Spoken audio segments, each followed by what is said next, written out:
दूसरे ही दिन जैसे ही जी की क्लास खत्म होती है, बाहर यान की पूरी फौज खड़ी होती है। जी पलट के जाती है। यान कहता है, लिटिल डेमन वापस आओ। जी यान के पास जाती है। यान कहता है, बताओ कल तुम्हें किसने बुली किया? आज हम उससे मिलेंगे। जी आनाकानी करती है, बट यान जिद करके कहता है, चलो हमें रास्ता दिखाओ।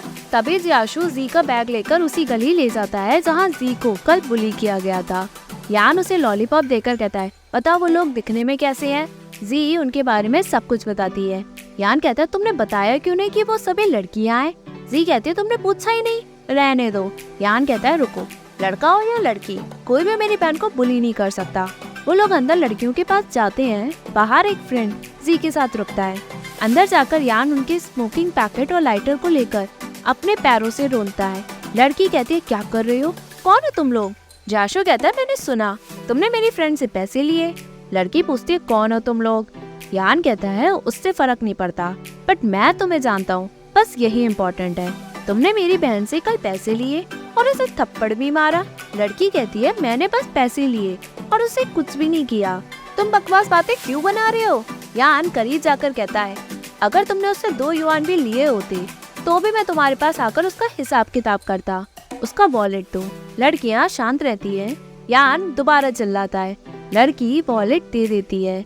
यान कहता है, कितने साल की हो तुम लोग? पढ़ने की जगह तुम यहाँ लड़कियों से जबरदस्ती कर रही हो। लड़की कहती है, पैसे मिल गए तो चले जाओ, हमें क्यों परेशान कर रहे हो?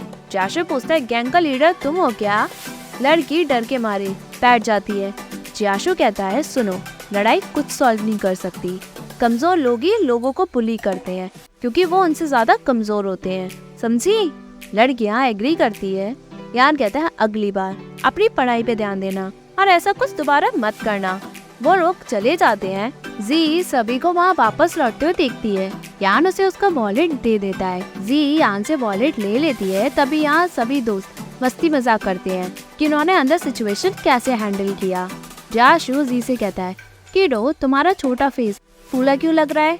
जी मना करती है। जियाशु कहता है, अच्छा तो तुम मुझे भी लॉलीपॉप दो, मैं भी तो देखूं कि फूला फेस कैसा लगता है। यान उसे लॉलीपॉप देता है, बट जियाशु मना कर देता है। तभी जी जियाशु को कुछ पैसे दे देती है। जियाशु कहता है, मैं मजाक कर रहा था, तुम इससे टॉफी खरीद लेना। जी कहती है, तो आप ये समझ लेना कि ये पैसे उसमें से बचे हैं। जियाशु पैसे ले लेता है। जी और यान दोनों लॉलीपॉप के लिए लड़ते हैं। नवंबर 11 वेडनेसडे। यान ने कहा कि मैं जियाशु की छोटी बहन हूँ। यहाँ फ्लैशबैक में छोटी जी जियाशु के बारे में सोचती है। वो बहुत नरम दिल है। उसने मेरी तब हेल्प की जब मैं बहुत हेल्पलेस फील कर रही थी।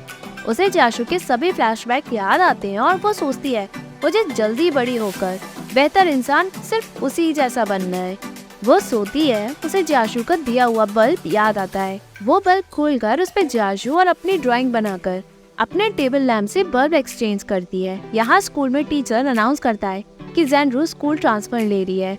ज़ेनरू जी को एक नोट देकर अपने पेरेंट्स के साथ बाहर निकलती है। उसके पेरेंट्स उससे कहते हैं, तुम्हें पता भी है कि तुमने क्या किया है? ज़ेनरू जी को देखकर रोते हुए जाती है। टीचर अनाउंस करता है कि बहुत सारे बच्चों को बुली और ब्लैकमेल किया जाता है। स्कूल इन सब में बहुत सीरियस है। अगर कोई बुली करता हुआ पकड़ा गया तो स्कूल उस पर स्ट्रिक्ट एक्शन लेगा। जी ज़ेनरू का नोट खोलकर देखती है जिसमें उसने सॉरी लिखा था। जी को बहुत बुरा लगता है। यहाँ स्कूल एग्जाम होता है जिसमें ऐसे का टॉपिक माई ड्रीम होता है। घर में जी फॉक्सटॉल से खेलती है। तभी उसके पेरेंट्स आकर उसके रिजल्ट के बारे में बात करते हैं। जी के सभी में बहुत अच्छे नंबर होते हैं, बट फिजिक्स में कम रह जाते हैं। उसके पेरेंट्स उसे करियर को लेकर समझाते हुए कहते हैं, हमने तुम्हारे लिए एक ट्यूटर हायर किया है। यहाँ ट्यूटर कोई और नहीं, यान होता है। जी कहती है, मुझे ट्यूटर के रूप में तुम नहीं चाहिए। वो जाती है। यान उसे रोककर पढ़ाता है, बट जी ध्यान ही नहीं देती और बार बार क्वेश्चन पुट अप करती है। यान को बहुत गुस्सा आता है। जी यान को मारती है और दोनों में फिर से लड़ाई हो जाती है। यान चिल्लाता है। जी बेड पे जाकर रोती है।